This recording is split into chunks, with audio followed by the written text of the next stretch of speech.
Come get your tips and tricks on the brand new Chaos Traitor Legion's rules from the newest supplement today.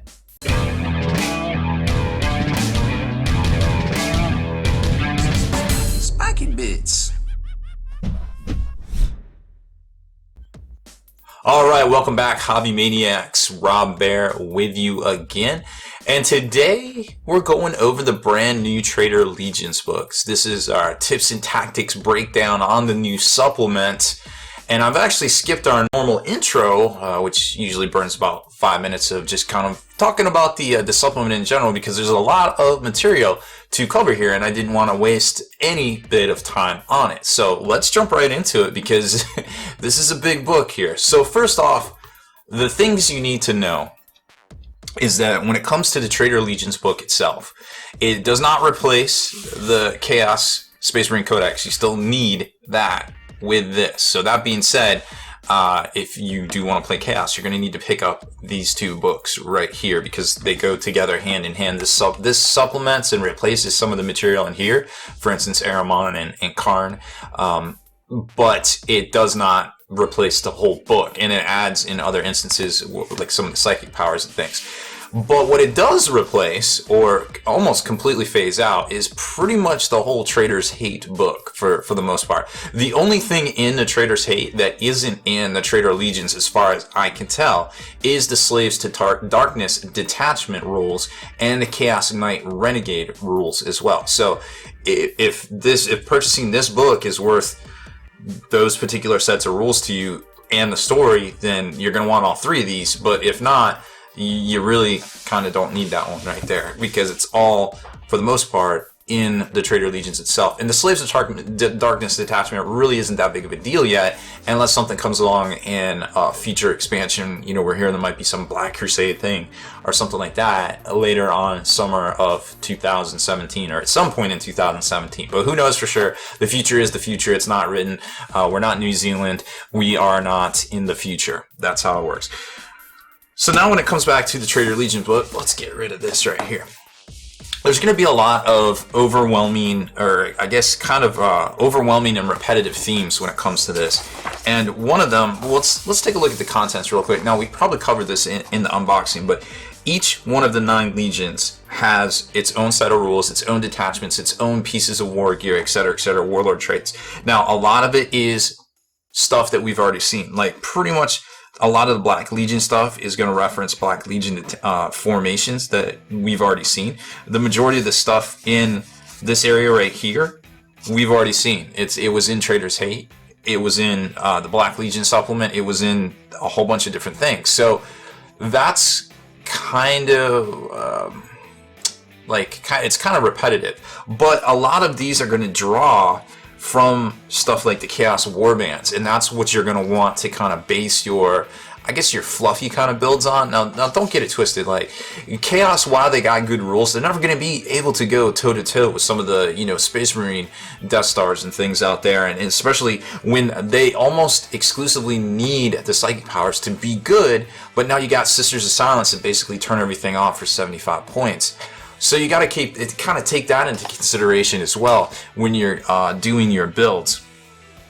All right, so let's kind of jump into it here. Now, we've shown you everything in our first look review, like all the formations and all the kind of different things here. But let's go over some stuff that actually matters, so to speak. So some of these Traitor Hates formations are in here. Now, the Lost in a Dam is going to be one that we really need to take a look at, because this Tie to Traitor special rule is definitely going to come into play in some of the Alpha Legion stuff here. So each time Chaos Cultist from the Lost in the Dam is completely destroyed, roll a d6 on a 4-up, you can immediately place a new identical unit into ongoing reserves. That's something that is going to come into play, and you do need to be aware that stacks with the Alpha Legion special rule from their detachment. The Maelstrom of Gore also is a great detachment for the World Eaters, especially if you go first in a tournament, all three of your games, you're probably going to do really well with the World Eaters.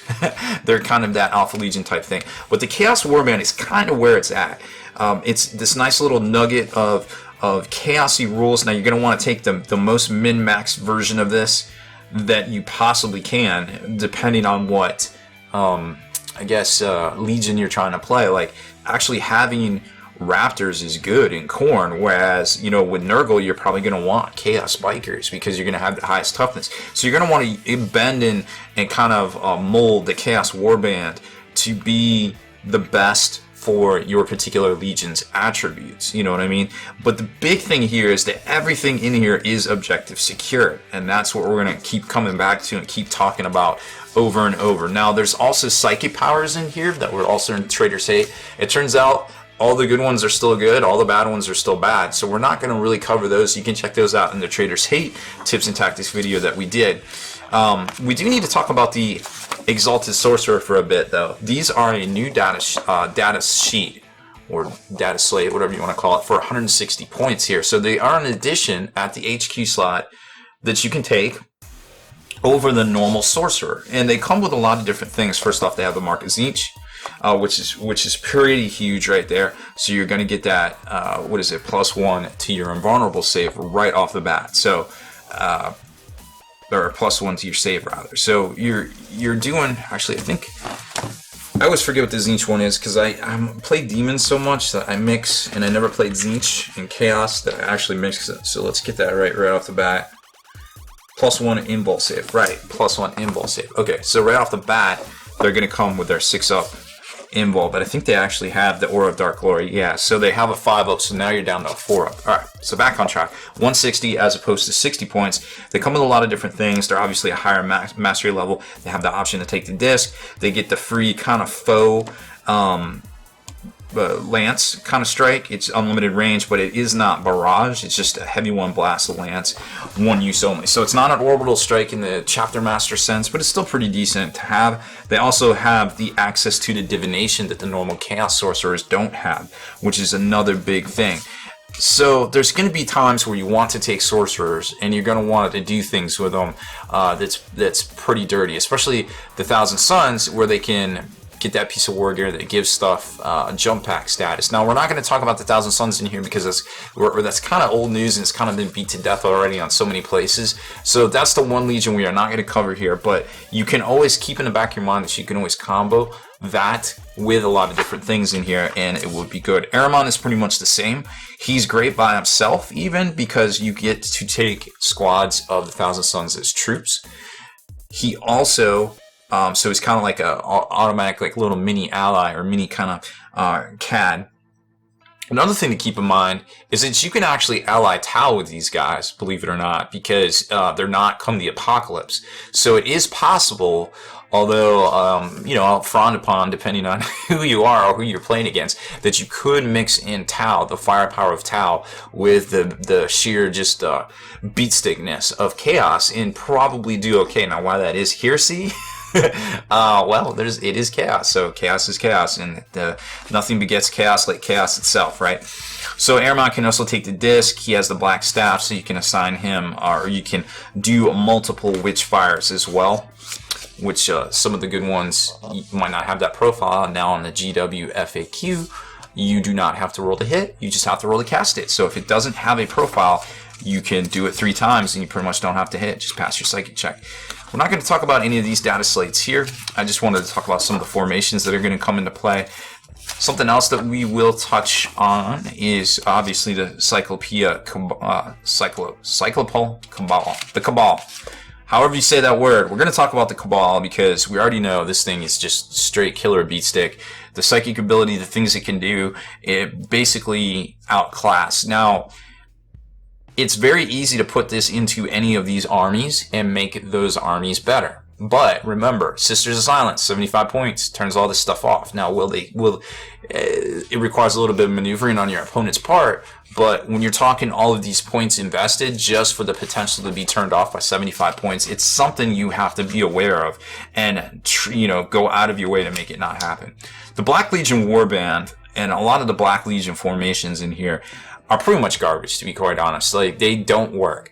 And they definitely don't work because they almost cripple the Black Legion and make you play the formation a certain way. And that's kind of the Alpha Strike way. And unfortunately, in true Alpha Strike fashion, you have no ass because you have no scoring because you're pretty much required to take the Black Legion Warband, which is a little disconcerting and it kind of hurts.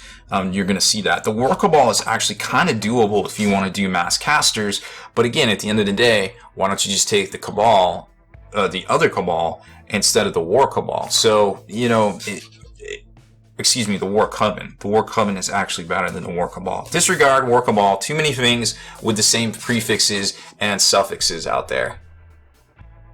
I almost feel like when it comes to the names of some of these formations and detachments, that it's just like straight Baneblade nomenclature all over again, where everything has the same prefix and suffix. Anywho, so we're kind of skipping all of the stuff here. We do get to the plague colony, which kind of overall probably isn't going to see a lot of play because it pigeonholes you into the Plague Marines themselves, when a lot of just the normal guys are probably better, just because a normal Chaos Space Marine, Havoc even with Relentless, is bananas good. Cacophony also, the Emperor's Children really have not gotten a lot of respect in a lot of ways and a lot of the rule sets, and this really did not help them at all, kind of ever, but we will see how it all shakes up. So the very first Legion we come to, of course, is the Black Legion. Now let me get out my notes here and see what we have to say. So the Endless Hatred special rule is definitely good, assuming you're playing against Space Marines here. One other thing that we need to make abundantly clear. So on top of the fact that you need the Chaos Space Marine book for the various rules, you definitely don't need the Traitor's Hate book at all, but you do need the normal Chaos Space Marine rule. And that some of the things are replaced and some of the things are added to. Like there's some psychic powers that are added to, but some of the data sheets that we talked about are completely replaced. The way this works is you basically just read this special rule right here. So any detachment with Chaos Space Marine faction that can be from one of the 9 Traitor Legions, a Black Legion retains its Chaos Space Marine faction and is treated in all ways as a Chaos Space Marine detachment with the following modifications. So basically any detachment, and a detachment can be like this thing right here, this Black Legion Spear Tip, or it can be a CAD. CAD is a detachment. Anything like that, or even, you know, I guess you could,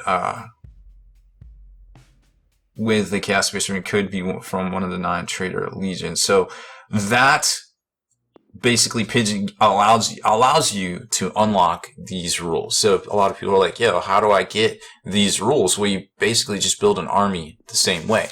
Now, when you start putting things into these detachments, their rules stack. Like your, for instance, Black Legion Warband is also a Black Legion faction.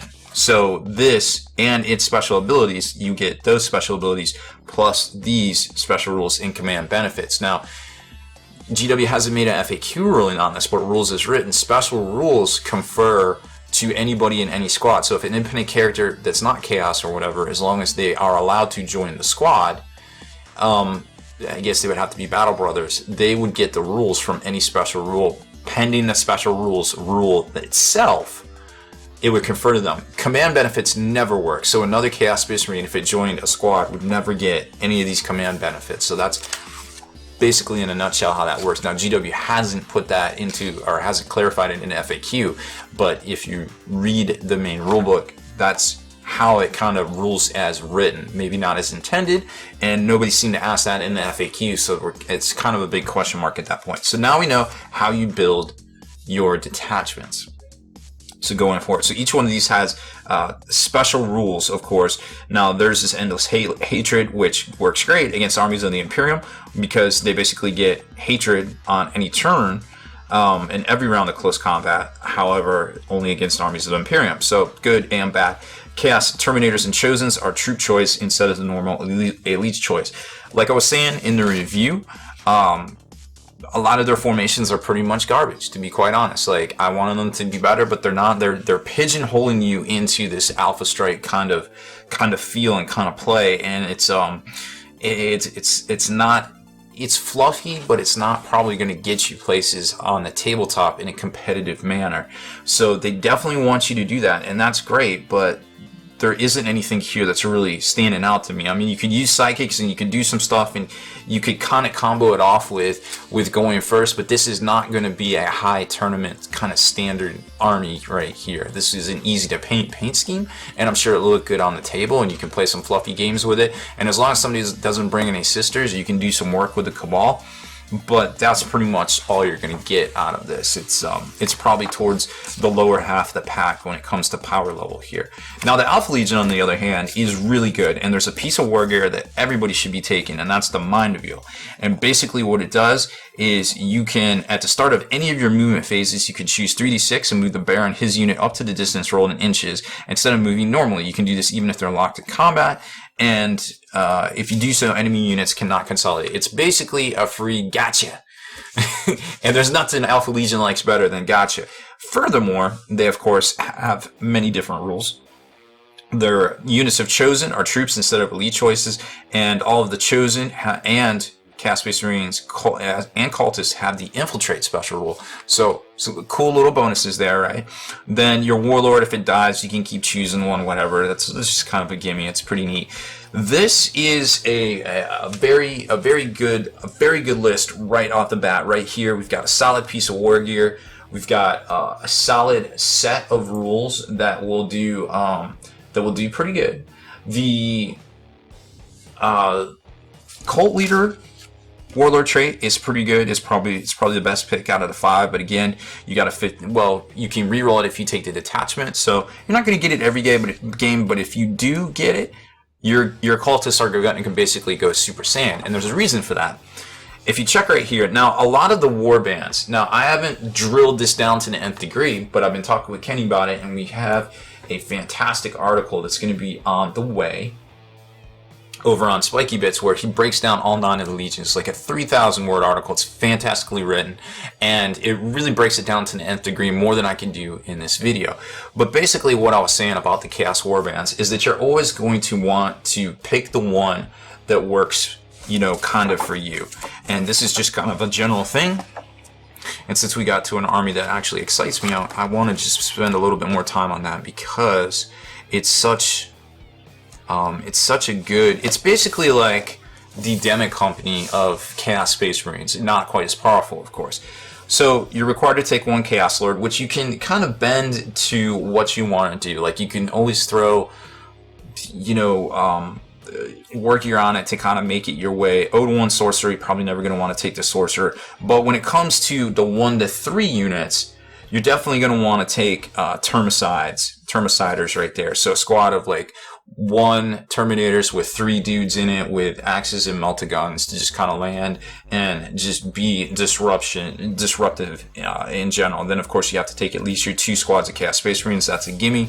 Depending on what the mark is, they'll do some work there. And then here's where you're going to want to option select. You can take the Bikers with 2 Meltas, or you can go Raptors. Like, I would go Raptors with Khorne, because just the ability to move so fast with Khorne's abilities, that seems like an obvious choice to get that 12-inch jump.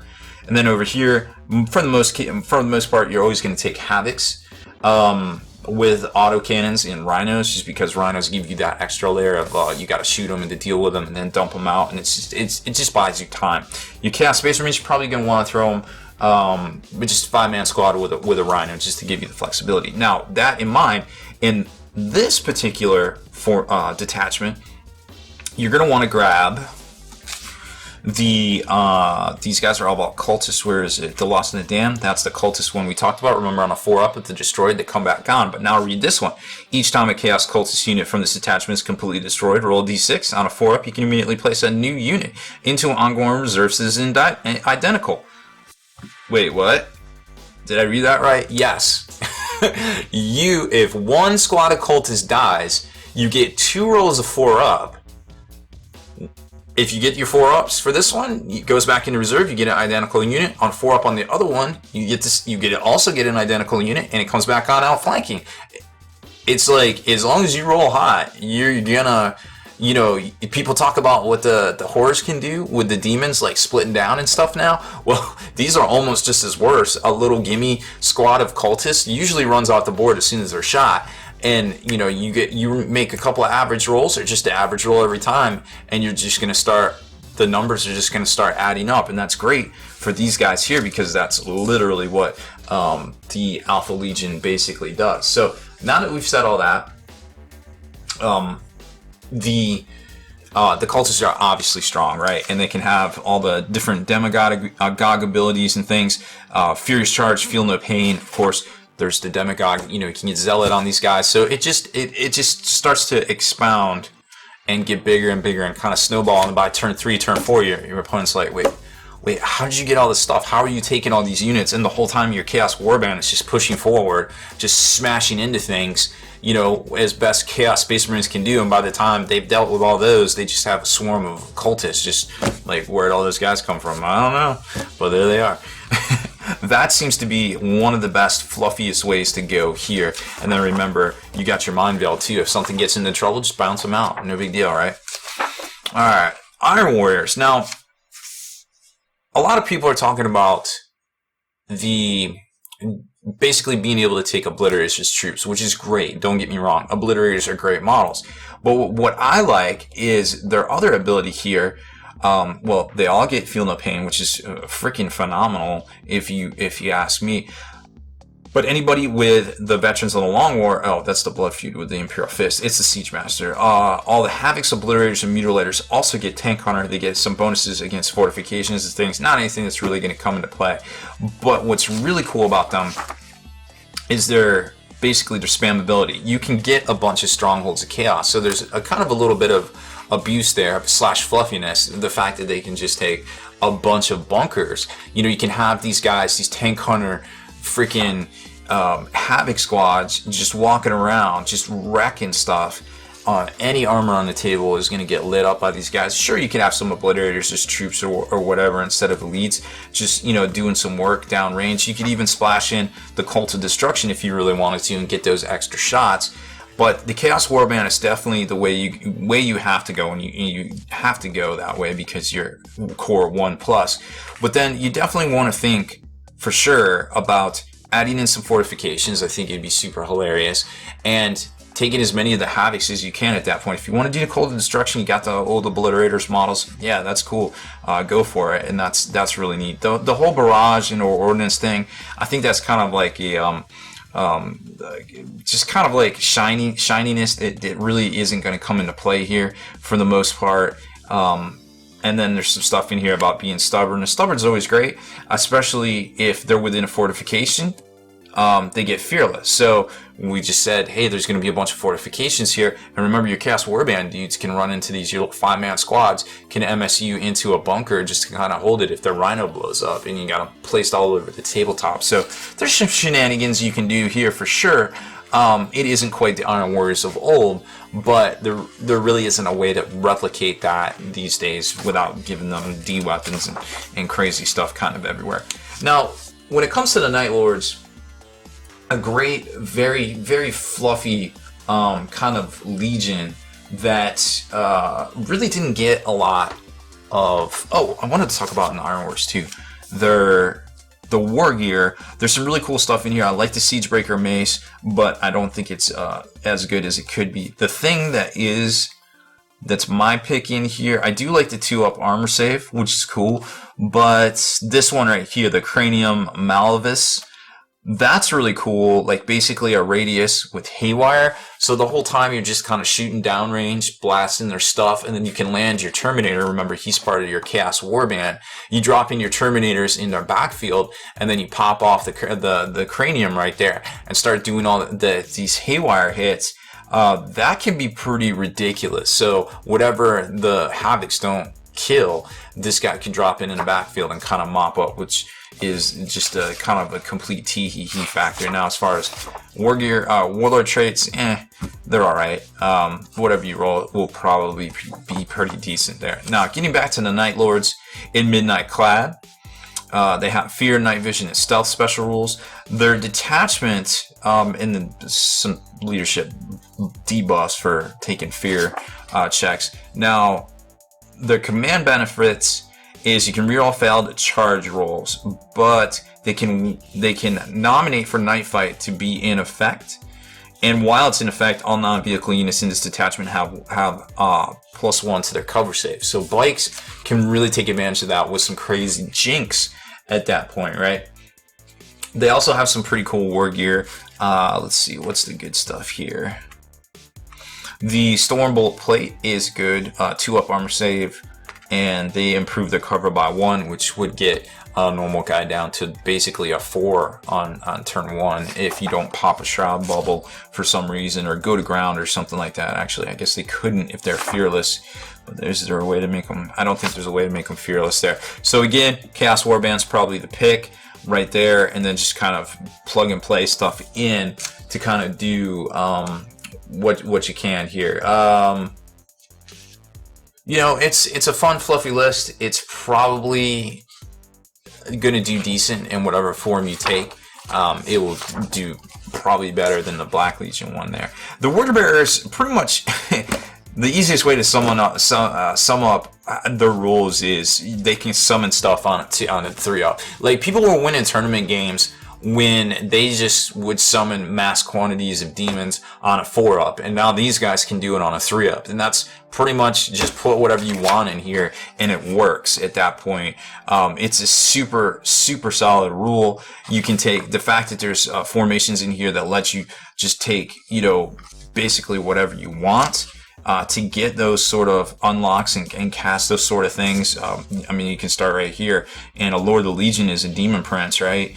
And you can have 0 to 4 of those. So, I mean, why not just have a Demon Prince flying around, just conjure in the air, just conjuring on a 3-up, 3-up, 3-up, 3-up. Then you have a Chaos Warband on the ground, and soon you have Pink Horrors, and soon you have Bloodletters, or whatever the case may be at that point, and you're just going to overwhelm them in 3 to 4 turns right there. As far as war gear goes and special abilities, well, we just talked about being able to summon on a 3-up. They do some stuff against the Iron Warriors, no big deal there. And friendly war bearers within 6 inches of any Dark Apostle have the Zealot special rule. It's cool, but again, their strength is just the fact that they can summon on 3-ups. As far as their war gear traits or warlord traits go, the Voice of Lorgar is probably pretty good, probably the best one here. Anything within 12 your warlord gets counterattack, fearless, furious charge, relentless, and the unit gains a special rule until gains a special rule. Well, either way, that's super awesome. Why would you not want that right there? I feel like and the Return of the Curses Crozius, it's just kind of cool. It's AP3 plus 2 strength. It's not going to do a whole lot of damage, but just the fact that it's from back in the day gets my vote right there for sure. Now the World Eaters, again, you can summon these guys up like I was saying earlier. If you go first in all of your games, you'll do super well with the World Eaters. They have a ridiculous amount of speed that they can cover. So let's take a look at that, and just, I mean, other than that, you're kind of going to run out of steam at some point with these guys. I feel like they're great. They're very fluffy. It's exactly how they would play probably on the table, or how they would actually work in real life. But if they don't get there in overwhelming numbers and actually overwhelm their opponent, well, they're going to run out of steam, like we were saying. So the Blessing of Corn gives everybody with the Veterans of the Long War special rule the Adamantite Will. And, of course, if they have the Veterans of the Long War special rule, they get Fearless and Furious Charge. Really good stuff there. The War Gear is super good. There's two pieces particular that are really good. The Blood Feeder is good, assuming you don't roll 1s, because if you do, you're probably going to kill yourself. But until you roll those 1s, you're just going to be a blender in combat. But maybe something a little bit more middle of the road is the, the Glaive, which is plus 2 strength AP3. It can still do a lot of damage, but maybe more importantly is that the Baer gains Feel No Pain and It Will Not Die special rules. It does lose independent character special rules, so you can't hide in stuff. But if you give it to your Lord, he can still deep strike in your backfield and straight up just go around playing whack-a-mole with the units in your backfield. And with a 2-up armor save and Feel No Pain and probably a 5-up invulnerable at the very least, he's going to do some work in your backfield if you leave him run around unchecked.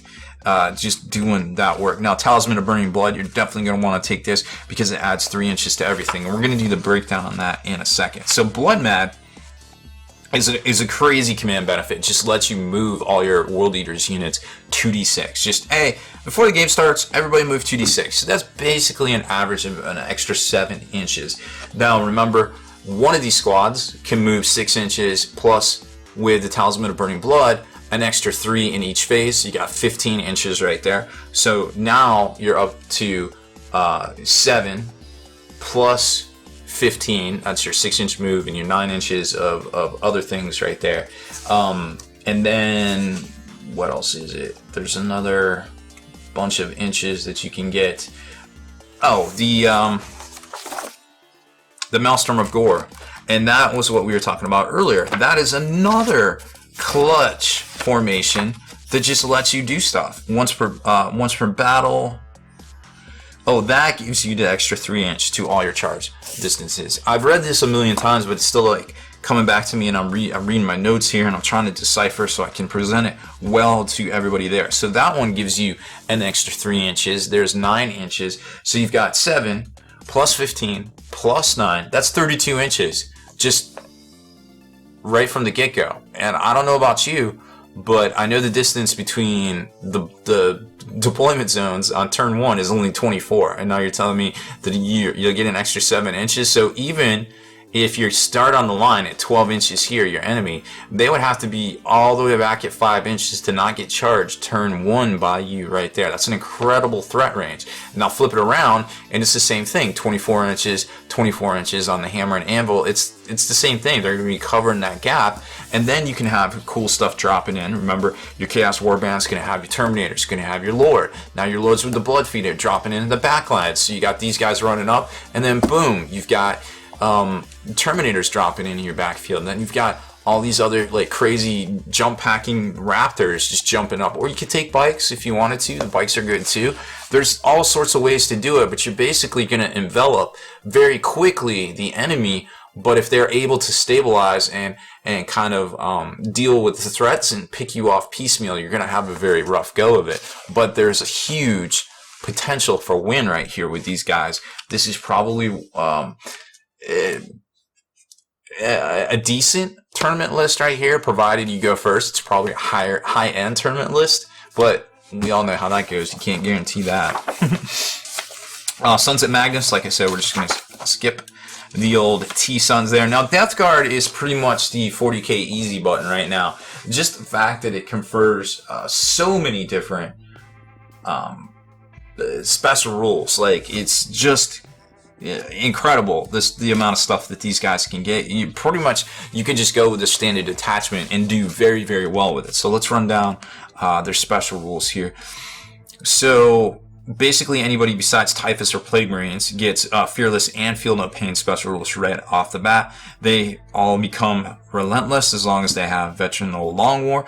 And of course, Plague Marines are troops instead of elite choices. We always saw that with Typhus. That was just the thing you could get. Now, the thing that makes these guys really good is their command benefits, where units from this detachment can reroll Feel No Pain rolls of 1, and then also it makes them it confers stealth if they're 18 inches away to whatever's kind of shooting you at that point. Now, Warlord trait wise, there's some good ones in here. The Lord of Contagion basically lets you start conferring things. Enemy units that are locked in combat suffer D6 strength 1 hits with a poison 4 up at the initiative 10 step, so don't forget that if you do happen to roll that. It will not die will be great. 1 to it will not die rolls would also be good. Basically, you can pump up your Warlord. The poison basically up in that is super good too. Those are all very good Warlord traits there. Let's see what else we got. The Pandemic Staff, not a lot of these are super good. Strength 1, no, none of these are ringing a bell to my notes, but basically, like I was saying, these guys just do work. You can take Havocs, you can march them across the table. Just having that ridiculous amount of resiliency is really good, and then your spawns are super good.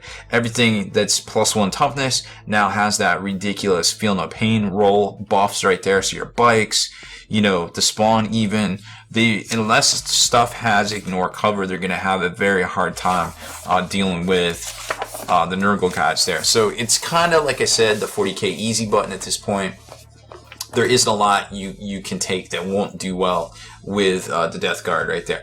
And last but not least is the Emperor's Children. And there's definitely one thing about these guys that stands out. This is probably the easiest way to make an abusive Death Star, just because of the fact that anybody here that has the icon of excess gets the Fearless Special Rule and Feel No Pain 4 up. And there's a lot of things that rely on Feel No Pain on the Marine side for Death Stars, and just being able to get it for the squad down to a 4 up right off the bat could be super abusive. You can even give it to bikers as well. There's some other stuff in here, but for the most part, it's mostly average. I could see the Shriek Wave being good, Strength 8 AP2, Assault D6 Mental Trauma. They take leadership tests. If they fail, they can reroll the all fail to wound rolls made for this attack, but it's one use only, I believe. Yep, once per game. So that one's okay there. As far as other stuff goes, they did get the command benefit of combat drugs. It can help out. The +1 toughness would definitely be nice. +1 initiative isn't exactly needed, but being a little bit more resilient would be great. And there's ways to basically, you roll once and it applies to everything, but your Warlord could take this elixir and then he would get extra rolls, and they are cumulative. But as far as that goes, these guys are okay. But besides being the basis for what could be a kind of abusive area with anything with the icon of excess, which I think in most cases is only 30 points, I could see where that would become abusive and could be the basis for future shenanigans. But just right off the bat, +1 of these relics gives you +1.